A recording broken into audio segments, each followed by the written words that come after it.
Assalamualaikum warahmatullahi wabarakatuh.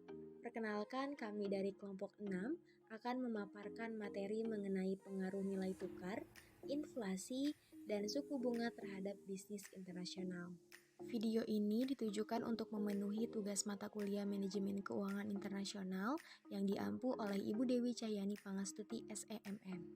Di sini kami beranggotakan 3 orang, yaitu Intania dengan NIM 051, Alsintia Putri dengan NIM 075, dan Madalin Sara dengan NIM 077.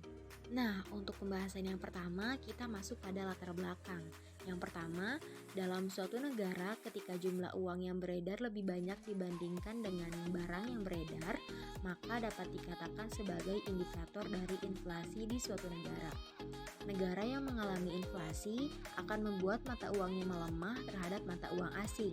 Terdapat hubungan di antara inflasi dan purchasing power parity, yaitu ketika inflasi meningkat maka purchasing power parity akan menurun. Yang kedua, teori paritas daya beli merupakan teori yang menganalisis perubahan kurs falas yang disebabkan oleh inflasi dari dua negara. Dalam teori paritas daya beli ini, inflasi akan memberikan aksi terhadap perubahan kurs spot suatu falas. Selanjutnya, tingkat suku bunga dan nilai tukar juga memiliki hubungan yang berbanding lurus. Ketika di suatu negara memiliki nilai mata uang yang menguat, maka nilai tingkat suku bunga di negara tersebut relatif tinggi. Dalam menganalisis hubungan interest rate dengan nilai tukar dapat menggunakan dua pendekatan, yaitu International Rate Parity dan International Fisher Effect. Dari pernyataan di atas, dapat diketahui bahwa inflasi mempengaruhi suku bunga dan nilai tukar yang juga mempengaruhi bisnis internasional. Nah, untuk selanjutnya kita masuk pada pembahasan mengenai teori paritas daya beli. Ini adalah definisi mengenai paritas daya beli.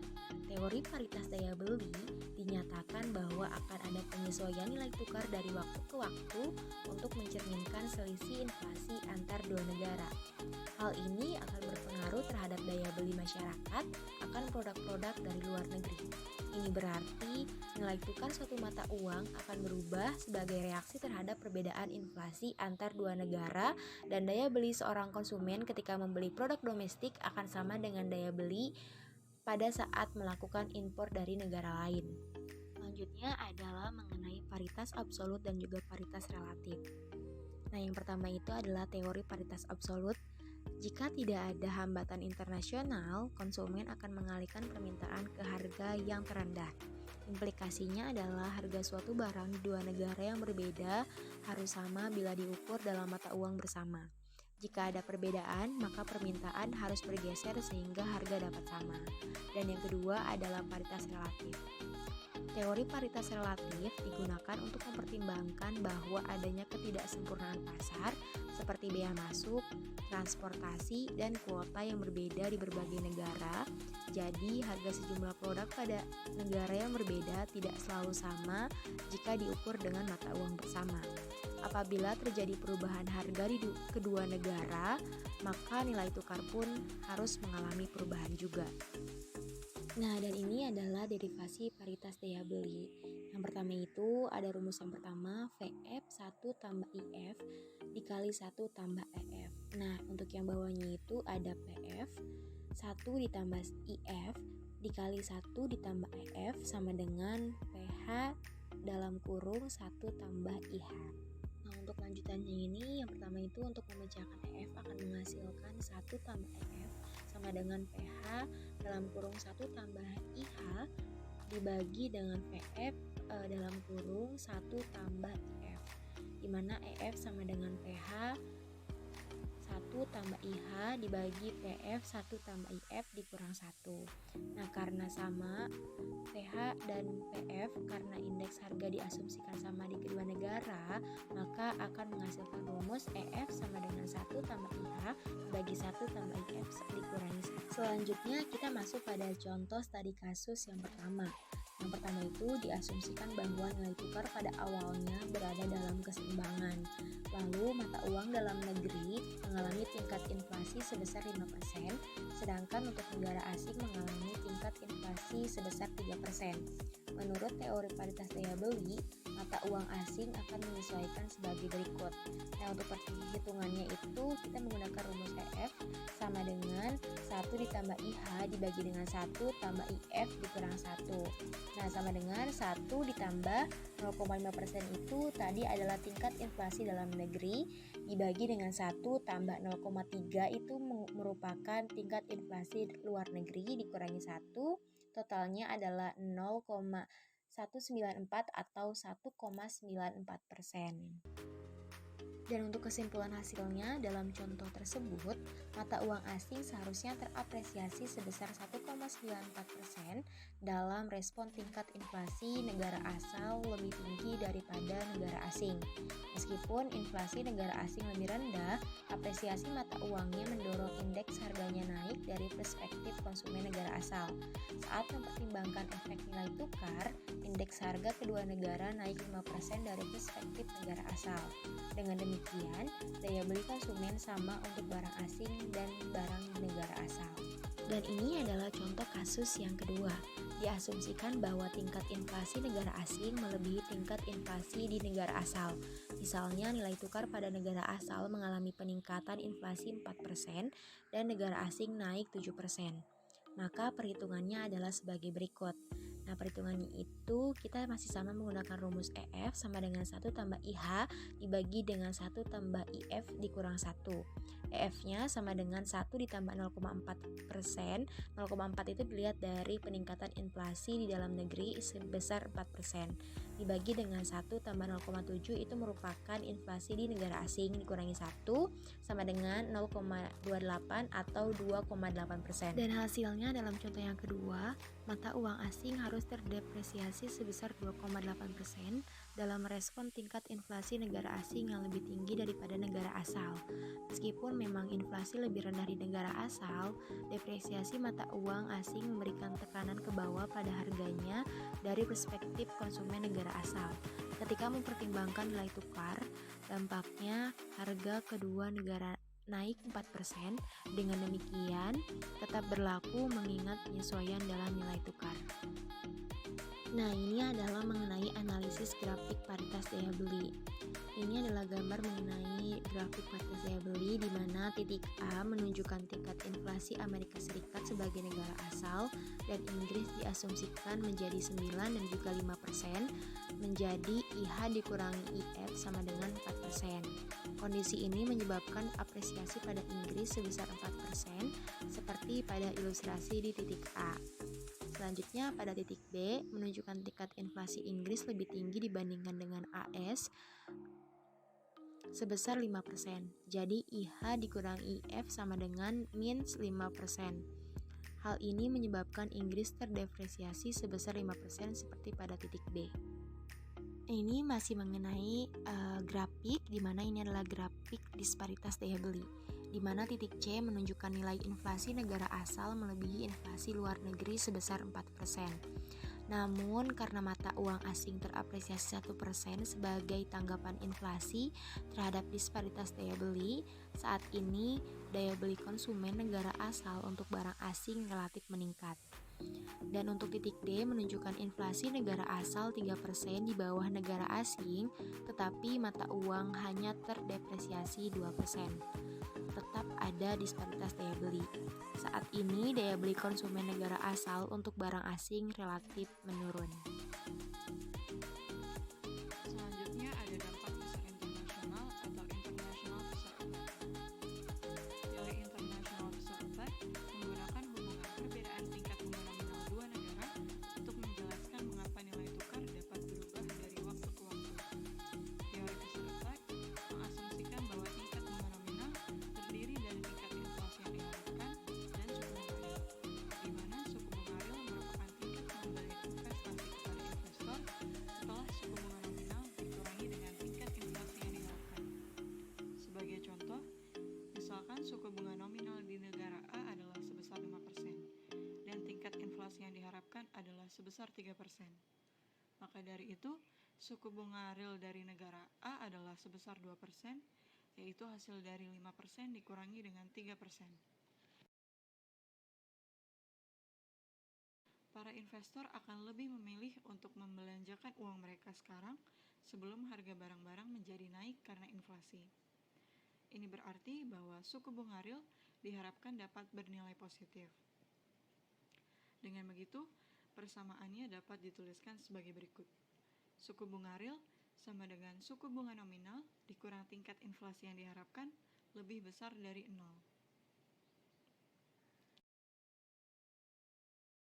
Dengan mengatur ulang ketentuan sebelumnya, maka suku bunga nominal dapat diturunkan sebagai berikut. Suku bunga nominal sama dengan suku bunga real ditambah tingkat inflasi yang diharapkan.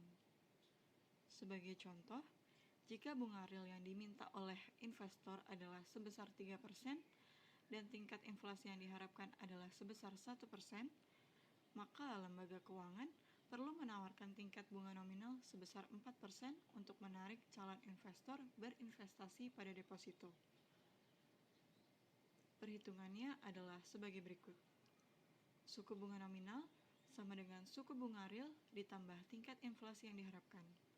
Berdasarkan data sebelumnya, maka perhitungannya adalah 3% ditambah 1% sama dengan 4%. Selanjutnya ada derivasi dampak Fisher internasional. Menurut teori International Fisher Effect, jika investor berinvestasi di sekuritas pasar uang di negara asal mereka, maka pengembalian aktual yang akan didapatkan hanyalah sebesar tingkat bunga nominal yang ditawarkan oleh sekuritas tersebut. Namun, jika investor berinvestasi pada sekuritas pasar uang asing, maka persentase pengembalian aktualnya tidak hanya bergantung pada tingkat bunga asing, tetapi juga bergantung pada persentase perubahan nilai mata uang asing yang mendominasi sekuritas tersebut. Rumus yang digunakan dalam menghitung International Fisher Effect adalah sebagai berikut. EF sama dengan 1 plus IH per 1 plus IF min 1. Dengan keterangan, EF adalah persentase perubahan mata uang, IH adalah tingkat suku bunga negara asal, dan IF adalah tingkat suku bunga negara asing. Selanjutnya ada contoh kasus perhitungan 1. Prism Corp merupakan sebuah perusahaan asal Australia yang memiliki informasi awal tahun sebagai berikut. 1.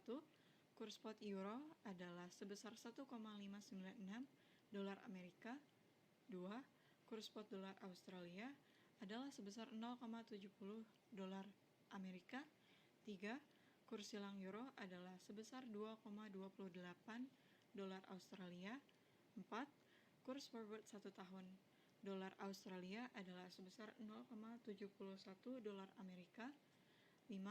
Kurs forward 1 tahun euro adalah sebesar 1,58004 dolar Amerika. 6. Suku bunga Amerika Serikat 1 tahun adalah sebesar 8%. 7. Suku bunga Inggris 1 tahun adalah sebesar 9,09%. 8. Suku bunga Australia 1 tahun adalah sebesar 7%. Berdasarkan informasi awal tahun sebelumnya, gunakan teori efek Fisher internasional untuk meramalkan persentase perubahan tahunan dalam nilai pound Inggris sepanjang tahun. Pembahasan untuk mencari persentase perubahan tahunan dalam nilai pound Inggris sepanjang tahun digunakan rumus EF sama dengan 1 plus IH per 1 plus IF min 1. Berdasarkan data sebelumnya, maka perhitungannya adalah sebagai berikut. 1 ditambah 0,08 per 1 plus 0,0909 min 1. Sehingga hasil yang didapatkan adalah minus 0,01 atau min 1%. 0,08 tadi merupakan tingkat suku bunga Amerika Serikat untuk 1 tahun. Sedangkan 0,0909 tadi merupakan tingkat suku bunga Inggris untuk 1 tahun. Berdasarkan hasil perhitungan dengan menggunakan teori International Fisher Effect, maka pound Inggris diperkirakan akan terdepresiasi sebesar 1% sepanjang tahun. Selanjutnya ada contoh kasus perhitungan 2. Saat ini, suku bunga di Eropa adalah sebesar 5%, sedangkan suku bunga Amerika Serikat adalah sebesar 3%. Locks Company mengkonversikan 100.000 dolar Amerika ke mata uang euro dan menggunakannya untuk berinvestasi di Prancis dengan tujuan untuk mendapatkan pengembalian yang lebih besar. Setelah 1 tahun, Lux Company mengkonversikan kembali mata uang euro tersebut ke mata uang dolar Amerika. Nilai kurs spot mata uang euro saat ini adalah sebesar 0,85 dolar Amerika.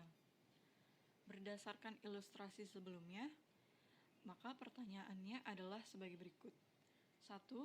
Jika menggunakan teori International Fisher Effect, berapakah kurs spot euro dalam 1 tahun?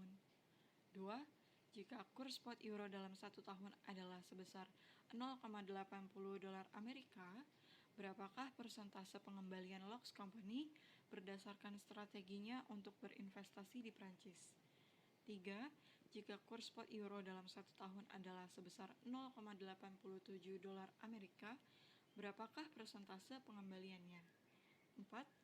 Berapa seharusnya nilai kurs spot euro dalam 1 tahun agar strategi dari Lux Company untuk berinvestasi di Prancis dan mendapatkan keuntungan lebih berhasil? Selanjutnya pembahasan.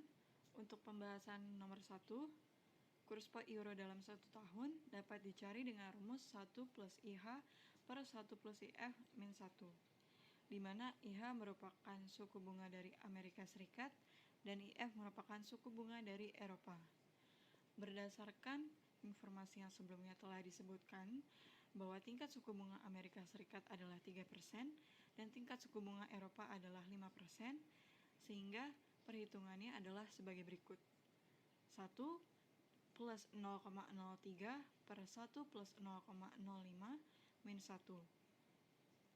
Sehingga hasil yang didapatkan adalah sebesar minus 0,0190 atau sama dengan minus 1,90%. Dapat disimpulkan, jika menggunakan teori International Fisher Effect, maka euro akan terdepresiasi sebesar 1,90% dalam 1 tahun. Ini berarti konsepnya adalah 0,85 dolar Amerika dikali 1 min 1,90% sama dengan 0,833 dolar Amerika. Selanjutnya ada penyelesaian untuk soal nomor 2. Pertama, kita konversikan terlebih dahulu dolar Amerika ke euro, di mana dalam soal telah disebutkan bahwa Lux Company mengkonversikan sebanyak 100.000 dolar dan nilai kurs spot euro untuk saat ini adalah sebesar 0,85 dolar Amerika. Sehingga konversi dari 100.000 dolar Amerika ke euro adalah sebesar 117.647,059 euro. Kedua, setelah berinvestasi di Prancis dengan mata uang euro untuk 1 tahun, maka Lux Company akan menerima sebesar 117.647,059 euro dikali 1,05, sehingga hasil yang didapatkan adalah 123.539,412 euro. 3. Konversikan kembali euro ke dolar Amerika Serikat. Maka Lux Company akan menerima sebesar 123.539,412 dikali 0,80 dolar Amerika, sehingga hasil yang didapatkan Lux Company adalah sebesar 98.823,53 dolar Amerika. Keempat, kita hitung persentase kembali dari Lux Company. Caranya adalah 98.823,53 dolar Amerika dibagi dengan 100.000 dolar Amerika min 1, sehingga hasil yang didapatkan adalah minus 0,0117 atau sebesar minus 1,17%. Selanjutnya ada penyelesaian soal 3. Pertama, konversikan terlebih dahulu 100.000 dolar Amerika ke euro, di mana tadi dalam soal diasumsikan bahwa nilai kurs spot euro adalah sebesar 0,87 dolar Amerika, sehingga konversi dari dolar ke euro adalah sebesar 114.942,53 euro. Kedua, setelah berinvestasi di Prancis dengan mata uang euro untuk 1 tahun, maka Lux Company akan menerima sebesar 114.942,53 euro dikali 1,05 sehingga hasilnya adalah sebesar 120.689.657 euro. Ketiga, kita konversikan kembali euro ke mata uang dolar. Maka Lux Company akan menerima sebesar 120.689,657 euro dikali 0,87 dolar Amerika. Sehingga konversi dari euro ke dolar adalah sebesar 105.000 dolar Amerika. Selanjutnya kita cari persentase pengembalian Lux Company dengan cara membagi 105.000 dolar dengan 100.000 dolar. Sehingga hasil yang didapatkan adalah 0,050 atau sebesar 5%. Selanjutnya penyelesaian nomor 4. Berdasarkan perhitungan yang telah dilakukan sebelumnya, maka strategi Lux Company untuk mendapatkan tingkat pengembalian yang lebih tinggi akan berhasil apabila nilai kurs spot euro dalam 1 tahun lebih besar dari 0,833 dolar Amerika.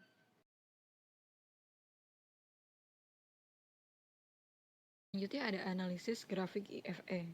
1. Titik pada IFL line. Semua titik yang berada di sepanjang garis International Fisher Effect mencerminkan penyesuaian nilai tukar untuk mengimbangi perbedaan suku bunga. Investor pada akhirnya akan mencapai hasil yang sama yang disesuaikan dengan fluktuasi nilai tukar, baik itu berinvestasi di dalam negeri ataupun di luar negeri. 2. Poin di bawah IFL line. Garis titik yang berada di bawah garis IFE umumnya mencerminkan pengembalian yang lebih tinggi dari investasi dalam deposito asing. Misalnya titik G menunjukkan bahwa tingkat bunga asing lebih tinggi tingkatannya dari bunga dalam negeri sebesar 3%. Selain itu, mata uang asing juga telah terapresiasi sebesar 2%. Poin di atas IFL line. Garis titik yang berada di atas garis IFE umumnya mencerminkan pengembalian dari luar negeri yang lebih rendah daripada pengembalian yang dimungkinkan di dalam negeri. Kesimpulan, berdasarkan beberapa penjelasan sebelumnya, teori International Fisher Effect dapat diringkas dalam skenario berikut ini. Skenario 1, inflasi lokal yang diharapkan akan relatif tinggi, sehingga suku bunga lokal juga akan relatif tinggi. Sehingga tingkat impor akan meningkat dan ekspor akan menurun, sehingga mata uang lokal juga harus terdepresiasi berdasarkan tingkat diferensial inflasi. Skenario 2, suku bunga lokal akan relatif rendah, sehingga perkiraan inflasi lokal juga akan relatif rendah, sehingga volume impor akan menurun dan ekspor akan meningkat. Dengan begitu, nilai mata uang lokal harus terapresiasi berdasarkan tingkat diferensial inflasi. Skenario 3, suku bunga lokal dan asing akan sama, sehingga perkiraan tingkat inflasi antara lokal dan asing juga akan serupa, sehingga tidak akan ada dampak inflasi bagi volume impor atau ekspor yang mengakibatkan nilai mata uang lokal juga tidak akan terpengaruh oleh inflasi. Perbandingan teori PPP, IRP, dan IFE. Teori paritas daya beli atau PPP. Variabel kuncinya adalah 1. Persentase perubahan kurs spot, 2. Selisih inflasi. Kesimpulan teorinya, kurs spot dari suatu valuta dalam hubungannya dengan valuta lain akan berubah sebagai reaksi terhadap laju inflasi antara dua negara, sehingga daya beli konsumennya pada saat membeli barang di dalam negeri akan sama dengan daya beli mereka pada saat mengimpor. Kedua, teori paritas suku bunga atau IRP. Variabel kuncinya adalah 1. Premium diskon atau kurs forward, 2. Selisih suku bunga. Kesimpulan teorinya, kurs forward suatu valuta dalam hubungannya dengan valuta lain akan mengandung premium atau diskon sesuai selisih suku bunga antara dua negara, sehingga pengembalian domestiknya akan jauh lebih baik dibandingkan cover interest. 3. Ada teori dampak Fisher International atau IFE. Variabel kuncinya adalah 1. Persentase perubahan pada kurs spot, 2. Selisih suku bunga. Kesimpulan teorinya adalah kurs spot dari valuta dalam hubungannya dengan valuta lain akan berubah sesuai dengan selisih suku bunga antar dua negara. Konsekuensi dari perspektif investor dalam negeri adalah pengembalian dari sekuritas-sekuritas pasar uang dalam negeri akan lebih baik secara rata-rata dibandingkan pasar dari luar negeri. Terakhir, kesimpulan, Berdasarkan teori International Officer Effect, implikasinya adalah investor tidak bisa menanamkan dananya untuk berinvestasi ke negara lain yang memiliki tingkat suku bunga tinggi dengan harapan akan mendapat keuntungan yang lebih besar untuk masa depan. Hal ini dikarenakan nilai mata uang dari suatu negara yang memiliki tingkat suku bunga tinggi juga akan melemah sebesar selisih tingkat suku bunga nominal dengan negara lain. Sekian dari kami, terima kasih. Wassalamualaikum warahmatullahi wabarakatuh.